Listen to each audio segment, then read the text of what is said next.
Welcome to episode 168 of the Concealed Taco Dudes podcast.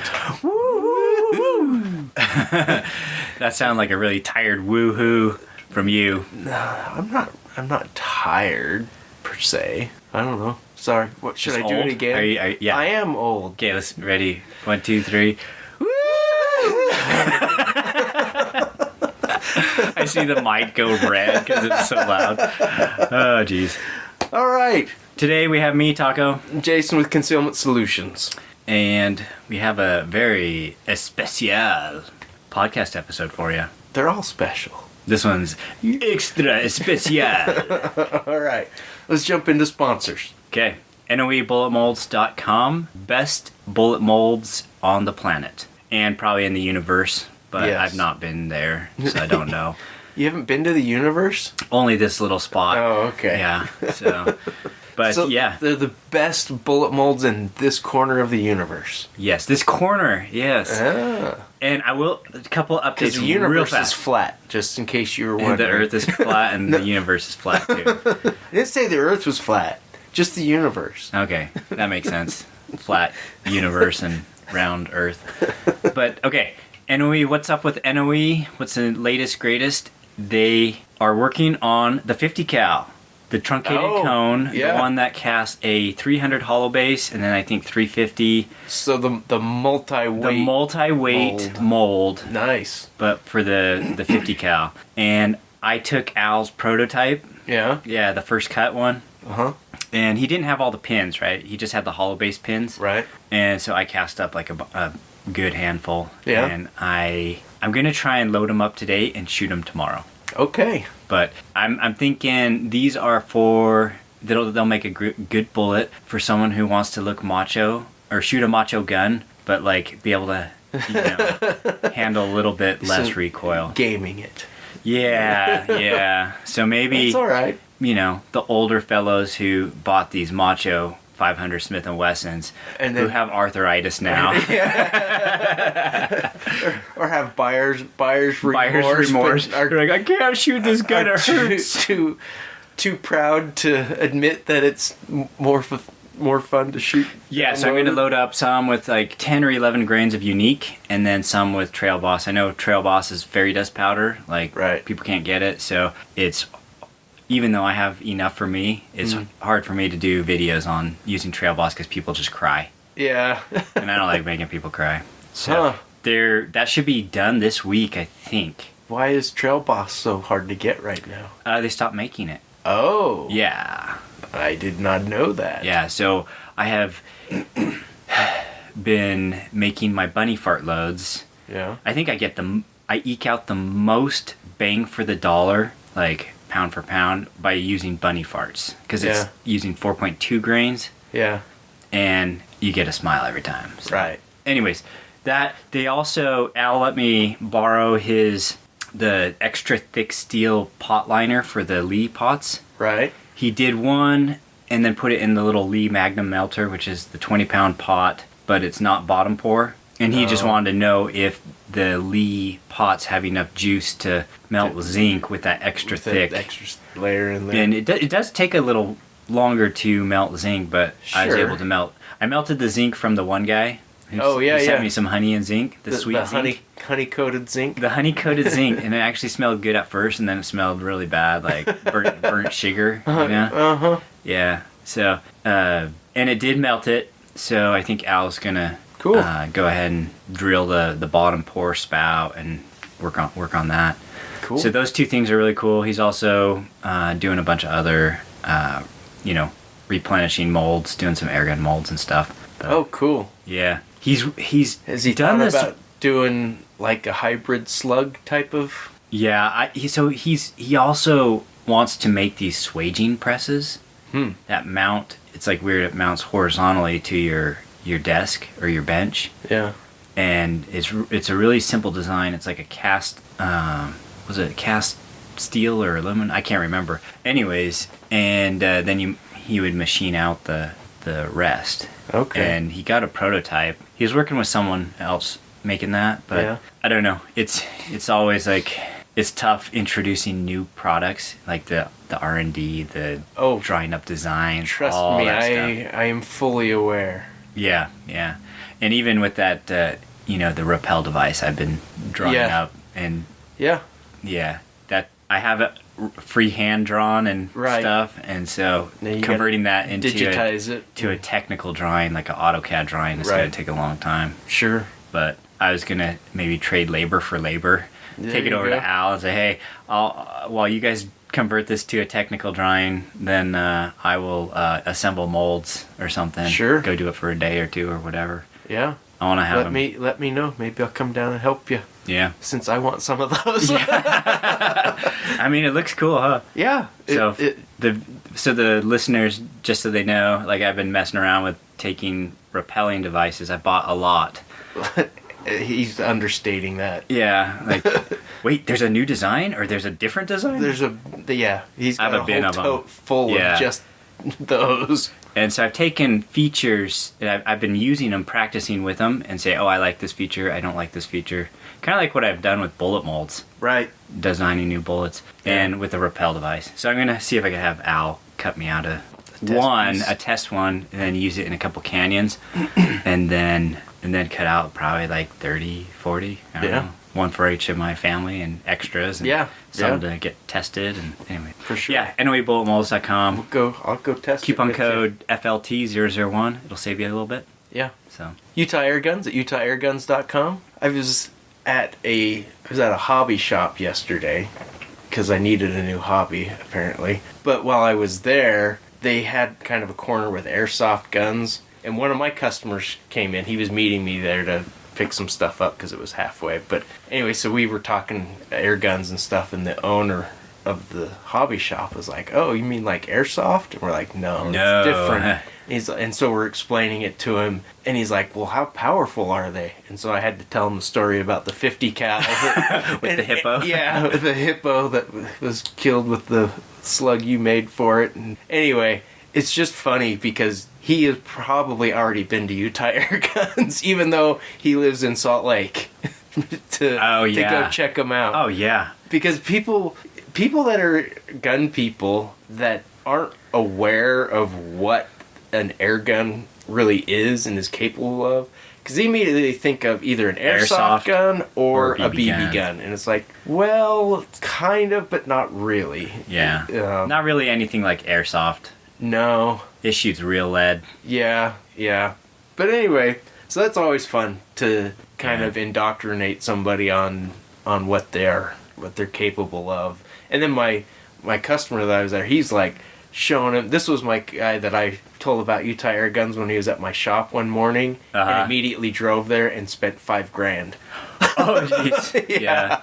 So, and he's like showing him pictures of his gun, and look at this headshot on this squirrel I got at 50 yards. And Did I ever show you the picture where we, the ground squirrel, we shot him in the eye. Oh gosh. Straight through the brain. I think you did. It was like just slightly off of his eye socket. I got a sparrow that way. It was only And about just 20 dropped yards, it. but Yeah, it's like they're so accurate. right. And then they're fun and they're cheap. Once you get into them, they're not cheap to. They can be inexpensive to get into. So they're cheap to shoot after you get everything. And some of the guns, it's got a steep upfront barrier to entry. More in the tanks and stuff to keep them filled, because there's good guns that aren't super expensive. Yeah, and you can get like even the little pumps, the air compressors, the compressors that go hook onto your battery or something, to your car battery. Oh yeah. So if you want to go like smaller and just fill up the gun, not your big tank, and you're patient. Yeah, and you're patient. It does take a while. It take several minutes to fill. And you might want to run your vehicle while you're doing that. For sure. So you don't run out. But anyway, go check out Utah Air Guns at UtahAirGuns.com. When you order something on the website, when you check out, use the code AirCandy. You get free shipping and free turret stickers. Did you know they are now the US FX distributor? Oh, really? Yes. So that's interesting. So that means their inventory should always be very well stocked with FX stuff. They are a distributor? Or They like are the U.S. distributor for FX air guns. Nice. Yeah. So they should always have. You would think if FX has them, So they have a new have gun. Did you know that? The King? Yes. Yes. It's kind of the predecessor to, or the off of the Crown, I think. Yeah, it looks like a hunting style rifle. It's a little different. The Crown, I think, is a little sexier looking, personally. Well, I would not disagree. Having purchased Multiples. Well, okay, my brother. That just he bought a Crown. Yeah. Loves it. Yeah. I mean, he's turned into kind of beast mode air guns. Like, yeah. He'll like text me the what do you call those? The little pictures, little cartoon picture things. Yeah. Like smiley faces, but emojis. Emojis. Yeah. He'll text me the squirrel and bird emojis like every time he shoots something. This one day he was on fire. He was at my parents' orchard. Oh yeah. And it's just like squirrel, squirrel, squirrel, like bird, bird, bird, bird, bird, bird, bird, bird. I usually can text back like a bunch, but I haven't gone out and like. Yeah. But I mean. Well, it's a little more difficult here. You got to get outside the city to really be effective. Yeah, but outside the city is not that far. No, but it still takes some effort. Yeah, as opposed to being out on somebody's farm. Yeah, true. You walk out the back door and start shooting. Yeah, when we go out to the in-laws' farm, like, it's just like they're happy to have us go. Oh, I'm sure. I'm sure. So the Crown is favorite gun. So that's what I was thinking is maybe there's going to be deals on the Crown because I don't know if I haven't heard that the Crown is going away. But this is kind of its replacement, I guess, if that's or the souped up version. I don't know.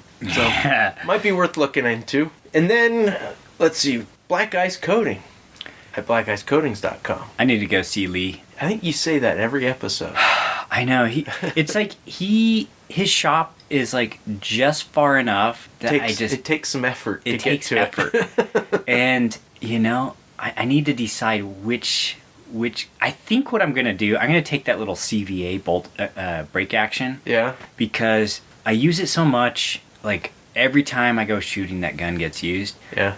I think I'm just going to get it, I don't know, Teflon and then get that crappy black plastic stock like dipped or something. So it looks nice. I don't know. Yeah. But it's like the guns that I get done, like coated and whatever, fancied up by Lee, they become special. Right. So you give them soul. Yes, you inject soul into them.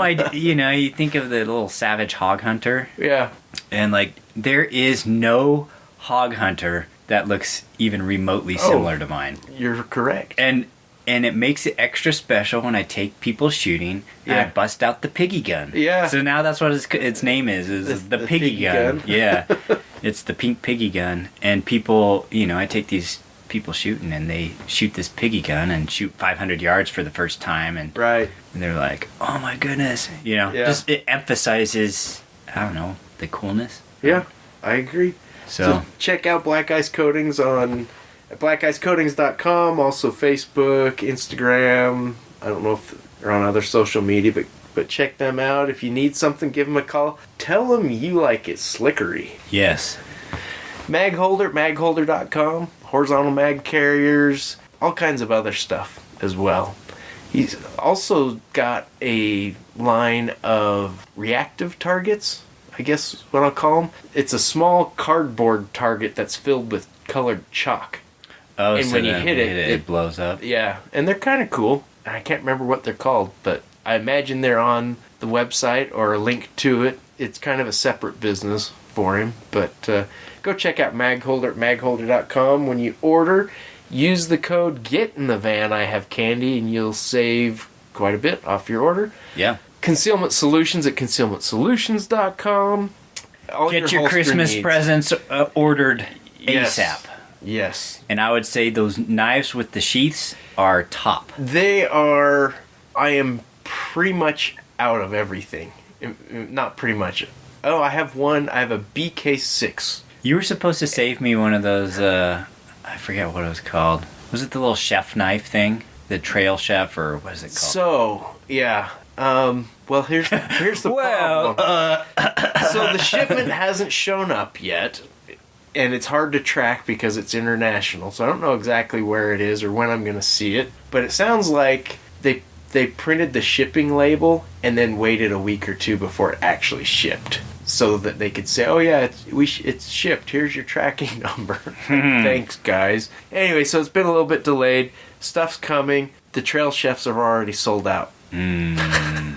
So I will be ordering more. When you order one has my name on it. Okay. Just so you know. I forgot about that. I apologize. I want to get that one for either my mom or dad. Yeah, that's one of my favorite knives. I use it in the kitchen. Yeah, I might end up taking mine. Yeah. And then I might have to give that to them. Okay. In case. I won't be able to get those. I don't think before Christmas at this point. But my plan is, once those all do arrive, and then I have an idea of, with the pre-sales and everything, I'll get my next order in right away. I kind of want to see those bush axes. Oh yeah, that. I only ordered 4 of them because I'm like, it's brand new. Are those sold out? I haven't even put them on the website. Okay. Because I know you your name is put on my one. name on one. Your name is on one. But anyway, I'm working on a bunch of new stuff that may be hitting the website soon, but we won't mention that specifically until it's ready to go. But go check out concealmentsolutions.com. People have been asking about Black Friday. Yes, there will be a Black Friday sale. You heard it here first. and it will be better than the usual discount. That you doing anything local for Black Friday or not this year? I don't really know. I don't do anything different local than I do on the website. Do you want to work off some turkey on Friday? This Friday? No, Friday after Thanksgiving. Yeah, Black Friday. I've got so many family in town that I don't know what's going on. You don't want to escape them? I was gonna say we're gonna go do a canyon maybe. Let me know. I'll look at it and figure out what canyon. I really want to do Birch. Oh, you could get redemption and not get lost. Dude, that was the most. You know what? One of the guys that was there that rescued us and drove us to our car, he came in and bought some holster from me. I hooked him up. Yeah. I gave him a good deal. You're like... And he's kind of new to guns and everything, so a lot of education and talking to him about, I don't think he had a permit, a Utah carry permit. You don't need one to carry here, but I talked to him why he should get one. Yeah, reciprocity and just the education of understanding everything. But, it's funny. We always talk about how conceal carry classes are not it's not training, right? It's not training, but at least for the Utah permit. Yeah, there's some states that require shooting, and so there's a little bit. They cover so much good information. Yeah, legal stuff. That people they don't understand. People need to know. And so I always think that's a great class. Yep. Even if you're not gonna get your permit, I tell people everyone should go attend the class, husband, wife, whatever. Yeah. And then if you're not going to get the permit, then it's okay. Yeah. But take the class so you know what the laws are. Yeah. And then they always end up getting the permit. Yeah. Well, and I had a woman come in yesterday, the day before, brand new to carry. I don't know what to do, how to do, da-da-da-da-da. This is the gun I got. We talked different holster options, and typical for women, she doesn't want to wear a belt. I wear leggings. I'm like, you should probably just get a belly band then or something, and so I steered her to where she could find something that's going to work for her, even though it wasn't something that I offer, but that's what was going to work best for her, and same thing. We talked about, you should get training, you should get your permit, and this is why. And I gave her a card for the Girl and a Gun. I said, call these people. They're awesome. Yeah. They'll get you trained. And there's everybody in that group of Girl and a Gun, from, competitive shooters to little old ladies that have a 357 on their nightstand. Do you know if there are age restrictions for Girl and a Gun? No. Do you need to be a minimum age? Yeah. Do you have to be? Is it 18 or 21? I would be willing to bet that like if your wife wanted to go with your girls, they would probably be okay with that. Yeah. Your girls under 18 going alone, probably not. I have a niece, and maybe after the news story, I could share something. But that has kind of triggered something in her mind of she should probably get a gun at some point. She's college, like young, I think, 19? Probably 19, 18, 19, 20. Yeah. So. Okay. Anyways. Cool. Well, speaking of the news, should we get into our story? Yeah, what do we got? Excuse me. Court documents state that Phoenix police officers responded to a residential neighborhood near 75th Avenue and Camelback Road for a burglary in progress call at around 10:05 p.m. Apparently, the burglar doesn't know that you do this earlier in the day now. Yeah. You don't have to wait till it's dark. Yeah. You can do it all hours. Yeah. When officers arrived around 10:13 p.m., okay, so 7 minutes, that's a freaking fast response. That is. 7 minutes though, man. That's all that can happen in 7 minutes. Yeah, okay. Short interruption. Okay. If you want to know what, can happen in just a couple minutes, we were doing a Nerf war with the youth group, church youth group, and so they wanted to have a spawn timer. Like, if you get shot out, then you can run back in after a certain time. Right. I said, okay, let's do 2 minutes. All the games were over before 2 minutes. Yeah. All the people shot dead in 2 minutes. So we're like, okay, let's do a minute and a half, and then down to a minute. So much can happen in 1 minute. Yeah. Like, so you think about that, and then you extrapolate out to like 7 minutes. Yeah. 7 minutes is not. Is endless. It's game over. Like. Yeah. I mean, if someone's pounding on your door, 7 minutes later, whatever's going to happen would have already happened. Yeah. So another related thing, when my dad, when he was in the military, boxed for a little while. Just if you knew my dad, it's like, what? That's just so beyond comprehension. Anyway, the rounds are 3 minutes, right? Oh, yeah. Doesn't sound like very long, but when you're getting punched in the head for 3 minutes, yeah, well, he would tell me, he's like, that's the longest 3 minutes I've ever experienced, is 3 minutes in a ring. Well, you look at other combat sports like MMA. Yeah. And oh my goodness, what all happens within 3 minutes or 1 minute? Yeah. Like, and that can be the difference between being gassed or not. Like, just completely. I mean, these are like world class athletes that train their bodies, right? And they can be winded in like after 3 minutes or whatever, right? And so, man, it's crazy. Even after adrenaline, everything. 7 minutes, man, that is a long time. Anyways, but it's a wicked fast response time for police. Yes. But let's find out what happened in 7 minutes. Okay. So when officers arrived around 10:13 p.m., they contacted a man in front of a home later identified as Savidra. As officers approached this male, they observed him to be suffering from apparent gunshot wounds to his abdomen and right arm. Oh, gut shot. Read a portion of the court documents. Eventually, officers made contact with an alleged victim who told officers she had received a motion notification on her security system and then saw Saavedra on her security camera walking around the front of her home. The victim stated she exited her residence and gave the defendant several commands to leave the area or he was at risk of being shot, in an attempt to scare him away from the resident's front yard area. This victim stated she then ran back inside her residence, instructing one of her children to close and lock the door behind her. The victim stated as she entered her residence, she began calling police and went to retrieve a firearm in order to protect herself, her husband, and 5 children located inside. Nice. I think it's interesting that the wife is the one grabbing the gun. I don't know what the husband was doing. The alleged victim, according to police, I hate when they always have to say alleged. Yeah. How is this alleged? Anyway, later heard Saavedra bang on her carport door After she told her children to move away from the area and hide as far away as possible, she heard the glass window pane of the carport door shatter and Saavedra's hand reaching inside. Oh, jeez. The victim stated as she stood with the... Oh, it's not an alleged victim anymore.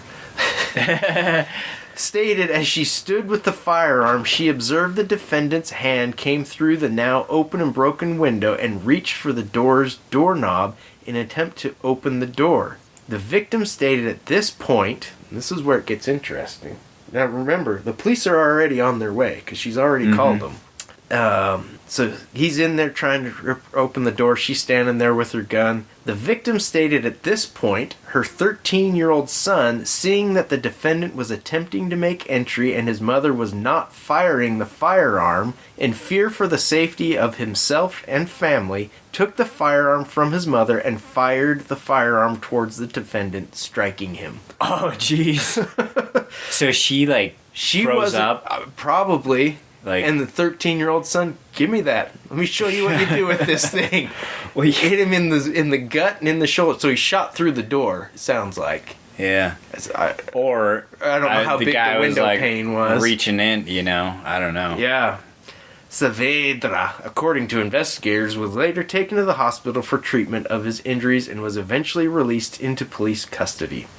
In an interview that was done after Saavedra was read his Miranda rights, the court document states that detectives asked Saavedra on why he tried to get into the home. Saavedra replied that he had been smoking methamphetamine with a friend for about 48 hours prior to the incident and that he was trying to locate his friend in various residential yards.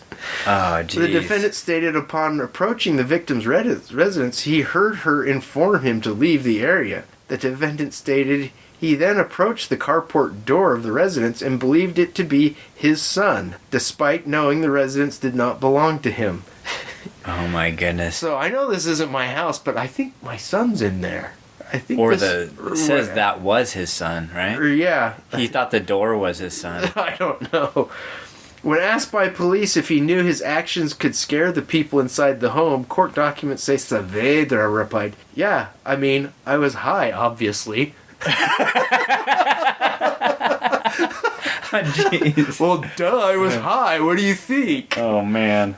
According to court documents, Saavedra is accused of second-degree burglary, which is a felony. Meanwhile, a judge has set a $50,000 cash-only bond for Saavedra, according to documents. So that was pretty interesting. A lot of stuff going on in that. Super fast police response time, but didn't result in the police doing anything other than showing up and writing a report and taking the guy away after they'd already dealt with him. Yeah, that's crazy. Like, a lot of things did happen. Like kudos to the 13-year-old son who apparently knew how to shoot a gun because he shot the guy. Right. The intruder. Yeah.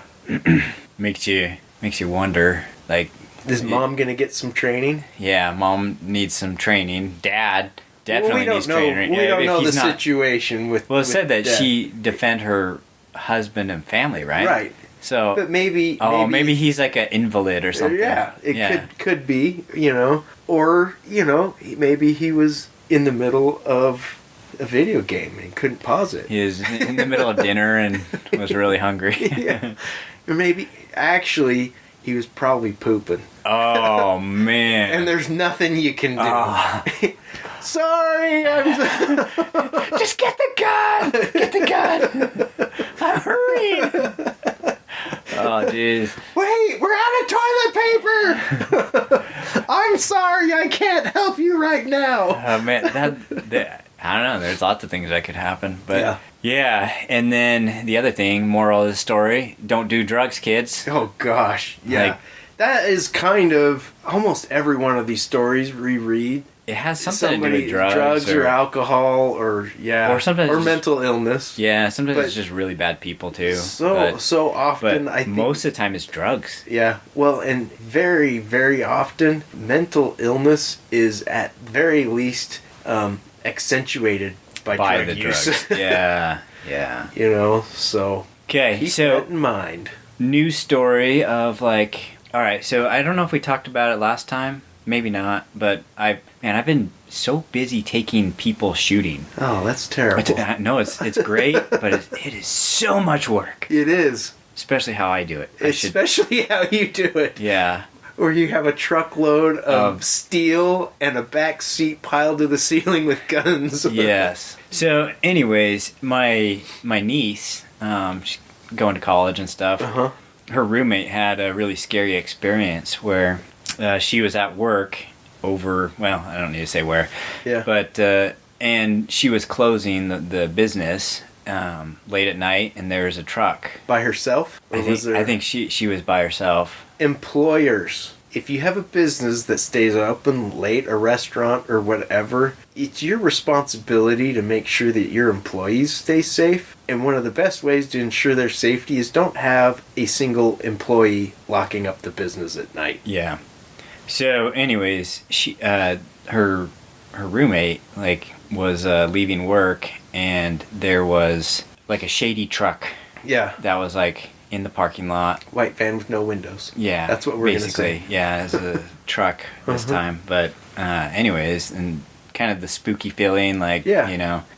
And you need to pay attention to those feelings. Yeah, so she gets in her car, and like the truck follows her, and she's going around, winding around different places, and you know, she thought she lost them, and maybe she did, maybe she didn't. Yeah. Truck shows up, I don't know if it's the next day or a couple days later. Yeah. You know, in the parking lot, and the cleaning guy was there when she was closing up. And so he walked out with her. And they see, you know, there's a guy in the truck, and then as they're walking towards her car, there was a dude crouched behind the car, like waiting, and he like hurried and got up and ran because there was somebody with a cleaning guy. Lucky that she had somebody with her. And so, you know, this like totally spooked her. I hope that she called the police and reported called it. The police. The first time they don't. Yeah, the first time she called the police, and you know, police basically, we can't do anything. Right, but at least they're aware of something. Yeah, and that's something. If you know. And then the second time, like, you know, her employer called the police, and with a little bit of legal authority, and the police were like, "Oh, we'll you know, make sure we have some more patrol cars in that area and whatever." Right. But when it comes down to it, nobody can help you but yourself. Right. I mean, there's precautions you can take, like having that extra person there. Yep. Being aware of your surroundings and what's going on. And that boss is now, you know, not having her close shop. Yeah. Right. So one thing that they could have done that would have been good and would have been helpful. Get the license plate. Take a picture. Yeah. Everybody's got their phone right at hand, and it's real easy to pull it out, snap some pictures. And here's the thing. If she would have done that the first time, now granted she didn't know what was going on, you know, but if somebody's there to do something bad and they all of a sudden realize you're taking pictures of them, they're not going to come back. Yeah. Not likely. Not likely to. They could. Right. But that makes a huge difference. You know, and at least the police could be like, okay, this truck this is what's going on with it. When you guys are out on patrol, be aware of, you know, keep an eye out for this truck. And that way, you know, somebody on patrol sees the same truck sitting outside of another business, all he needs to do, there's somebody sitting there. I'm just going to roll up and see what's going on. Yep. You know? And there's so many times that results in an arrest of somebody with warrants and stuff like that. And, you know, from my days of watching Cops as a kid, you know, it's like, why do you pull that guy over? Why is he bugging that guy? It's like, you have a taillight out. Really? Give the guy a break. Oh, your trunk's full of drugs, too. Yeah. Anyway, so my niece, her roommate had that experience, and so it got my niece thinking about guns, and so she was, you know, the timing was good because she wanted to go shooting, and so I took as large group of nieces, nephews, and friends of nieces and nephews shooting. Yeah. And, did a little bit of handgun instruction and rifle and everything. A lot of these people had never shot guns before. Yeah. And so I think it was very eye-opening to them. Yeah. To feel the recoil of like a 9mm. Right. Like people think 9mm doesn't kick much. And if you shoot a lot, depending on what kind of gun it's coming out of, yeah, it doesn't. Yeah, and for you and me, we can stack shots on target, like tink, tink, tink, tink, tink. You put it in a little tiny thing, and it's a different story. Yeah, but even that that SIG P365, it doesn't shoot like a little gun. It doesn't shoot like a little gun. It's a really nice gun. Yeah. So it was surprising because they realized how much harder it is to shoot a handgun than a rifle. Oh yeah. And it's not like the movies where you can just pick it up and then like bang bang bang hit targets, and they're shooting. I have some steel torsos at like 11, 12 yards. And they're shooting and they're like totally missing. I'm like, okay, this is what you're doing. This is what you're doing wrong. You need, focus on your trigger. This is how you have your hands, your stance. All those things matter. Yeah. Because it's weird because new shooters traditionally lean back. Yeah. And it's because they're scared of the recoil and they're trying to get as far away from it as they can. Maybe that. I don't know. But it's subconscious. The stance is like, and then I say lean forward, and then they're maybe they're leaning back slightly. Yeah. And so I'll grab their hips and their shoulders and you have to physically put them in. And then they're like, I feel weird. Like I feel like I'm leaning way too far forward. I'm like, you're barely leaning forward, like right now. Yeah. So, anyways, that was what's interesting. The guy that I met in the canyon that rescued us, when he came in, we started talking about a lot of things and training, and he doesn't have a big budget for stuff, and so I was giving him some suggestions, and I have one of those pink rhino laser bullets, and it just lives in my 226. Yeah. Because you don't have to reset the slide every time you pull the trigger. And practicing with the double action trigger pull is going to improve your trigger pull on everything else anyway. Anyway, so I pulled that out. His grip was horrible on the gun. Yeah. He's like, well, I go out and shoot. And like the underneath? Yeah. It wasn't quite like that. I've never seen... It was weird. Mm-hmm. And he's like, well, this is how my dad taught me. I'm like, well, your dad's wrong. This is what you want to do.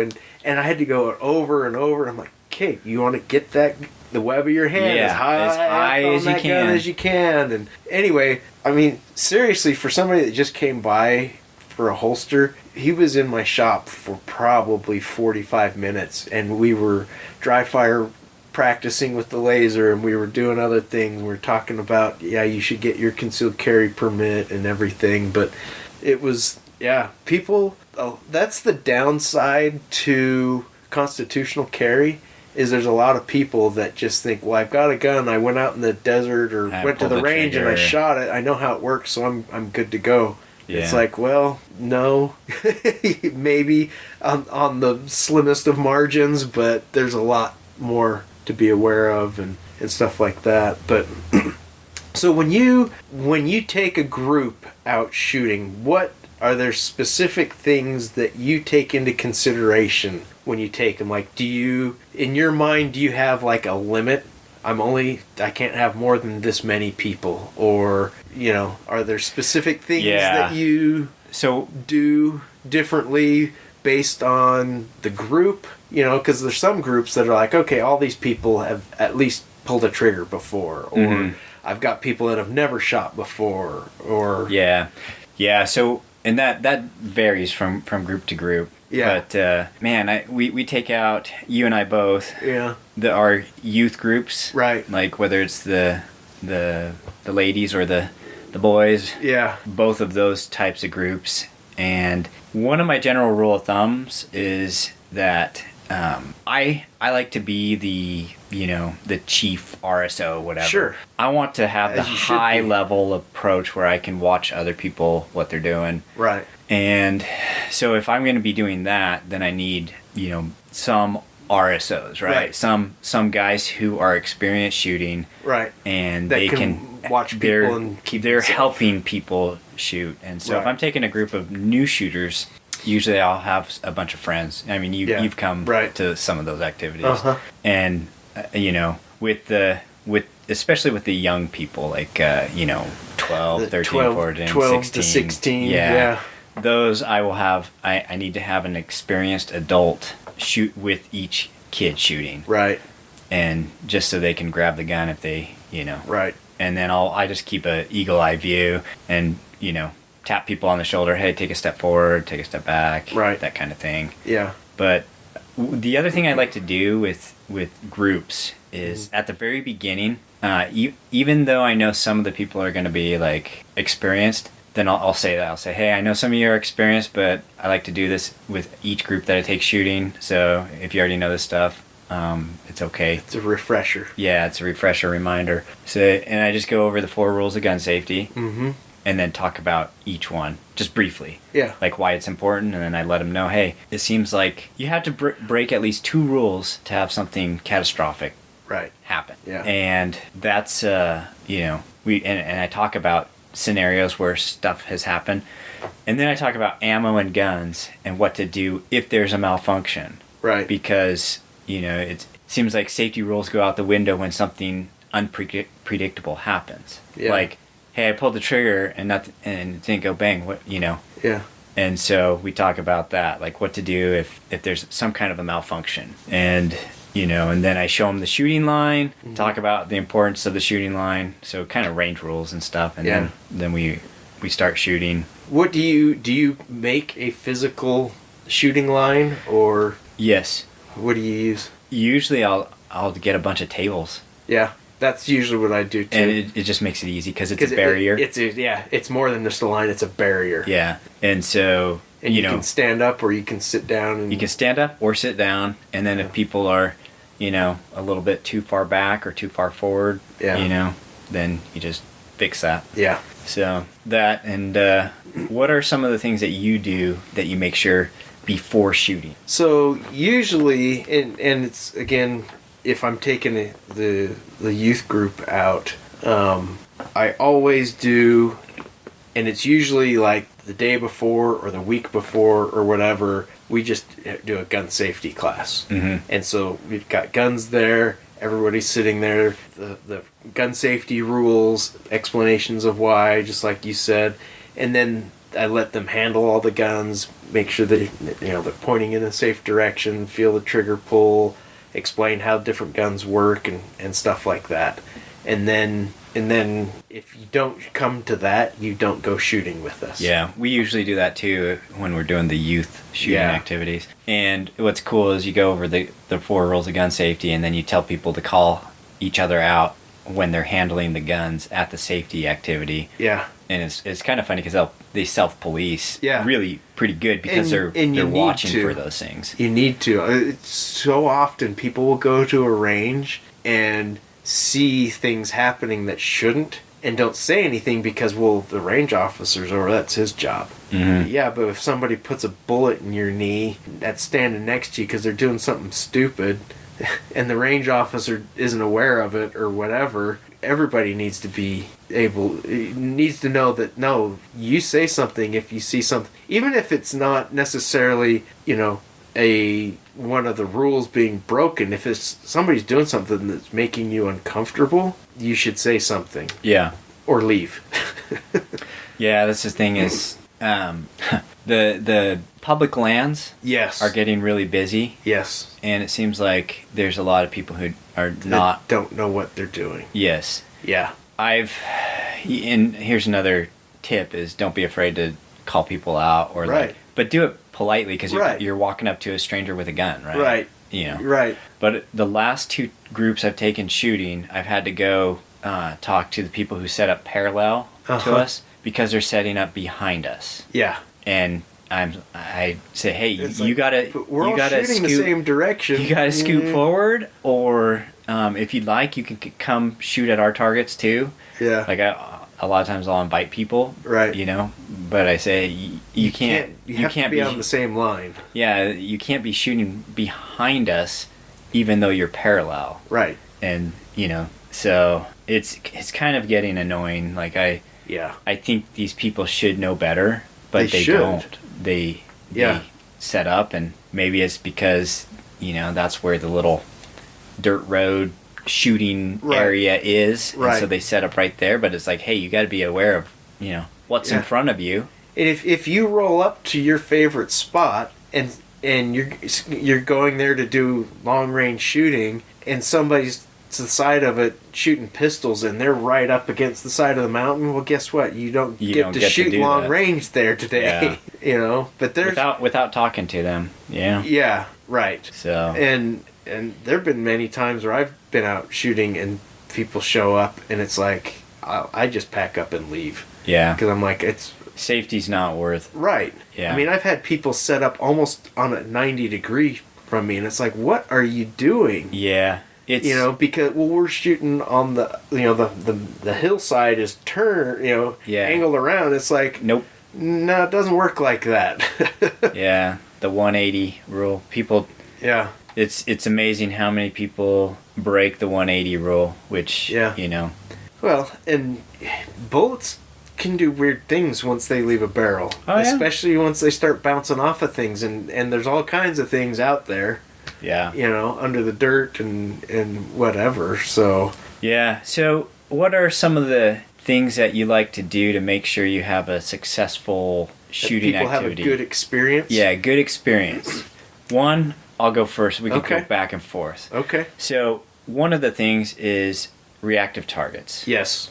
So, if you have steel targets, those are great. Mm-hmm. And having a little bit oversized targets is helpful for beginner shooters, because help them to feel successful. Yes. Yeah. When they pull the trigger and it goes ting, and they can see it and hear it, then they have fun. Right. If you're going to bring milk jugs or any kind of garbage, make sure you bring garbage bags and you pick up after yourself. Haul them off. Yep. But it's totally fine to shoot milk jugs. Yeah. Just make sure you pick up garbage. And if you're going to do that, make sure you pick up a little extra too. Yeah, I agree. So, reactive targets. Yep.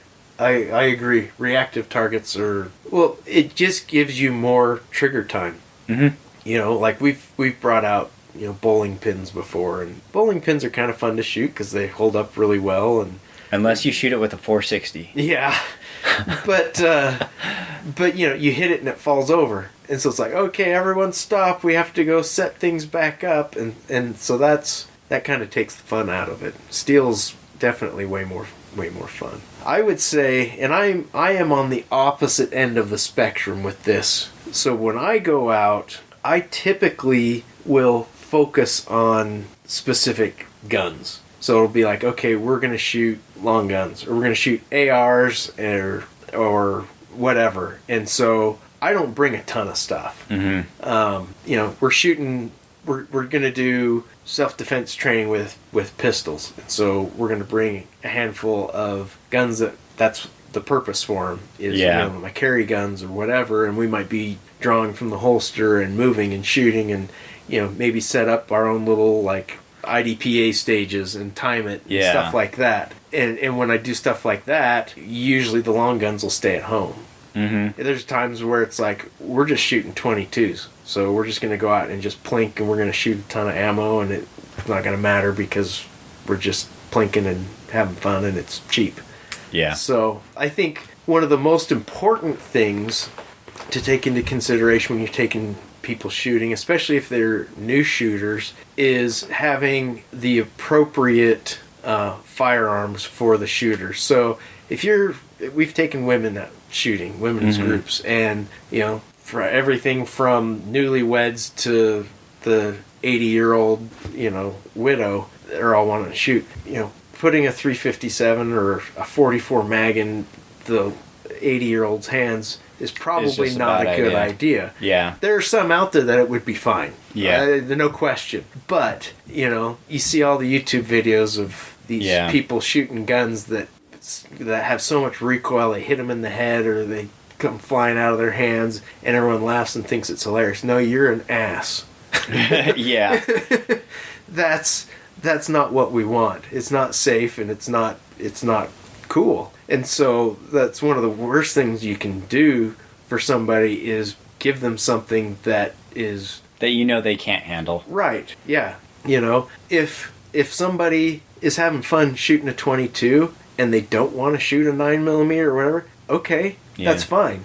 There's no pressuring somebody to shoot something that they're not comfortable with isn't a good idea. Now, you know, I've had my kids out shooting and I don't want to shoot the big gun. It's like, you know, the 9mm. Yeah. You know, and this is when they're little. But it's like, you know what? I'm confident that you can handle it. I'll stand with you and we'll do it. And if, you know, without putting too much pressure on them, it's okay to work them into something like that. Yeah. You know, as long as all the safety precautions are taken and everything. But I would say the worst thing you can do is give somebody something that they can't handle. That they can't handle. Because that takes the fun out of it. Yeah. So when I and there's different types of activities, right? Like if I'm taking a group of people who are like, I want the experience. I want the full taco experience. Right. You know, they want to shoot just a variety. Sure. Then I usually start off with the quiet and low recoil. Yeah. So silencers, it's usually the bunny farts and like the little break action pistol and rifle. Start them off with that and it eases them into it. And I actually bring silencers for as much things as possible. Sure. Because it mitigates some of the recoil too. Well, and it enhances the experience. Enhances the experience. When you have to wear your protection, and like you said, it reduces some of the recoil and everything. It just is more fun. Mm-hmm. And so a couple of the favorites, I would say, you know, anything suppressed is fun. Yeah.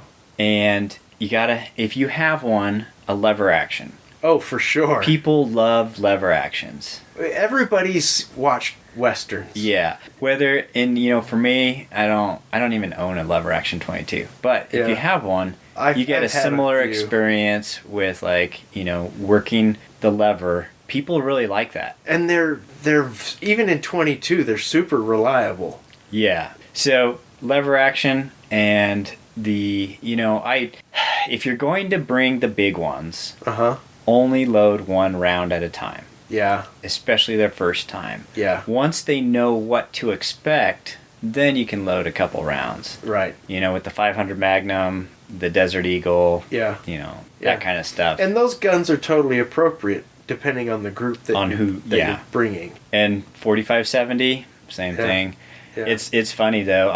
I don't force people to shoot the 4570, but I do encourage it. It's got a nice little soft butt pad on mine. Yeah. But it does push good. They're thumpers. They are thumpers. Yeah. And, you know, they're with the group that I took last time, the nieces and nephews, like, I mean, there were some people who were like, I don't want to shoot that. Right. And I'm like, okay, yeah, you don't have to. Right. If you don't want to shoot this, don't do it.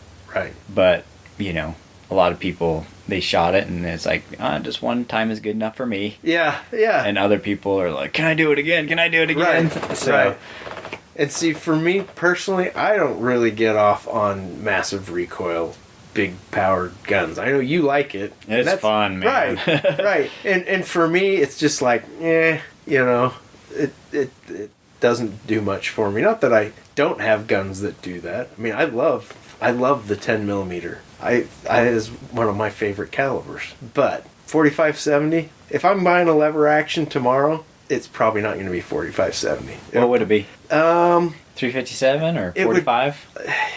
It would probably be, I mean, I've had a 30-30 and I like that caliber, but it would probably be 357 or 45. I was going to say, those are the pistol caliber ones are nice because you can shoot the close targets. Right.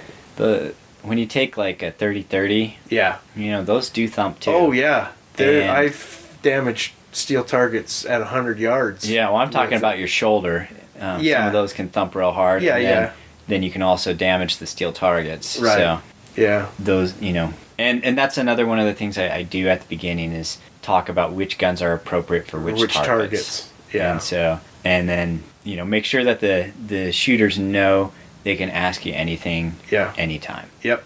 Yeah.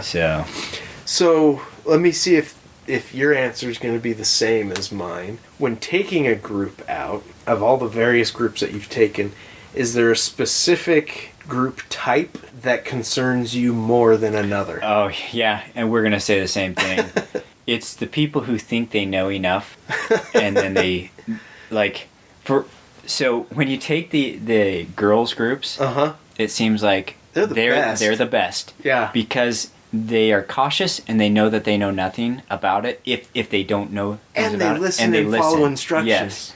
The worst groups are the ones the boys. Yeah. Or even some 20s or whatever, who have been shooting before. Yeah. And they have that pride where they think, I know what I'm doing. Yep. And those I have to watch like a hawk. Yeah. And you watch the muzzle control And for me, I've never really been overly concerned with the youth groups, even the ones that are like that have shot before, because I can put the fear of God into them, right? Yeah, yeah, and help them realize, okay, yeah, we're gonna be cool. Yeah, But if it's adults, exactly, those are the guys that worry me the most. Is like, I've been shooting my whole life, and it's like you've never taken any kind of training, any kind of course, any kind of education, so I don't know what you know. Those guys, adults who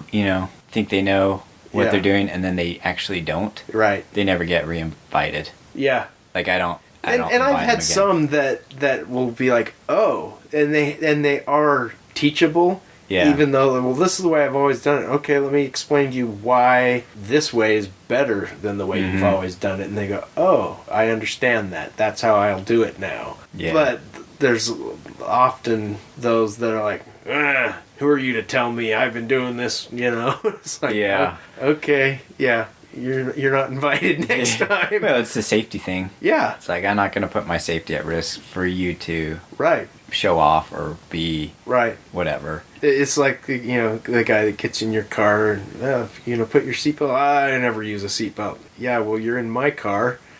Yeah, I don't want to have to scrape you off the windshield if something happens. Yeah, Yeah, so we're talking about the same group. And for me, usually it's been 16, 17, 18-year-old boys. Yeah. Or adult, adult men who have been shooting before, maybe with their young men's group or whatever, and they think they know everything or enough. Yeah. But those, I think one thing too is there's a skill that is helpful to have, and that's how to correct people without making them feel stupid or, and I let everybody know at the beginning when we're talking about the range stuff, I say, I'll probably be, tap you on the shoulder and tell you to scoot forward or half a step forward, half a step back, that kind of thing.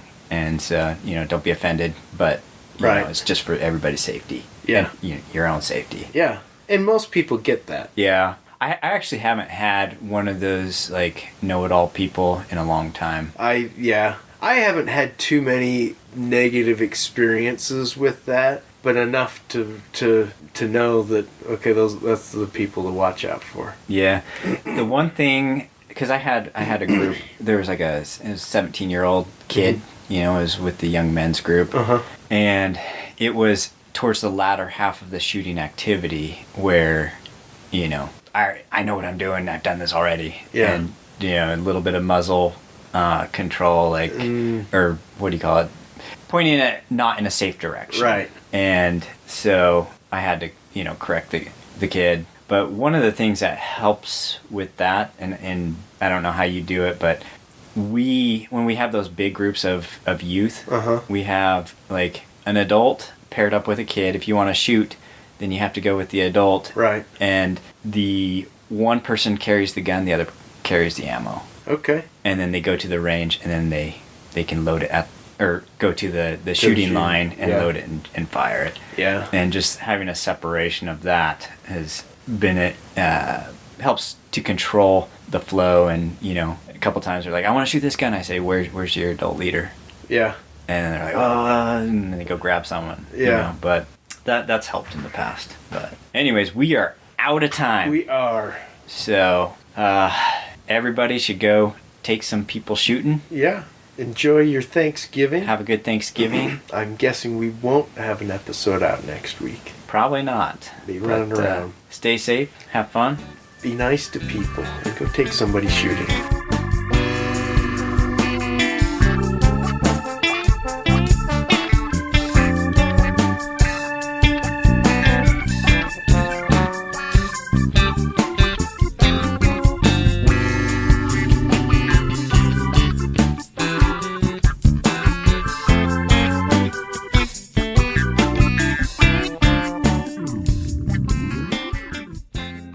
Yeah, well, that's the biggest problem with like youth and younger people, and even I guess adults.